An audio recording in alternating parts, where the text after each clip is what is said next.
ধরো তোমার আজ বার্থডে, তুমি হয়তো তোমার ফ্রেন্ডরা তোমাকে উইশ করবে, ফার্স্ট উইশটা হয়তো তারাই করবে, কেক কাটিং করাবে, কিন্তু তার যখন কিছুই হয় না, উল্টো তারা যখন লেটে উইশ করে এবং তোমার থেকে ট্রিট চায়। ঠিক আছে, ওকে আমি এখন অব্দি উইশ করিনি। আর এই যে আমি আর ওর দুজন মিলে এখন কাপ কেক নিয়ে একটা মোমবাতি নিয়ে ওকে আমি উইশ করবো। আমরা তো ভীষণ এক্সাইটেড ওর এক্সপ্রেশন দেখার জন্য। ও হতে ভেবেছে আমরা ওকে উইশই করবো না।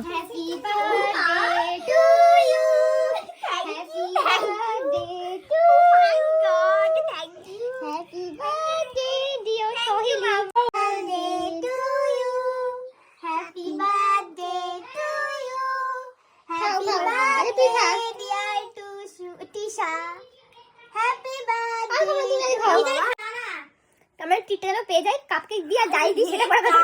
কাপ কেক দিয়ে করে আর কেক কাটার কথা, কেক কাটিয়ে তো বার্থডে সেলিব্রেট করিস না, এবার আমাদেরকে ফিট দিতে হবে। হাই রে, আমার নিজের আমার জন্য কেক নিজেরাই খেয়ে নিল। আমরা শেষ করি, আমরা খাওয়ার দরকার।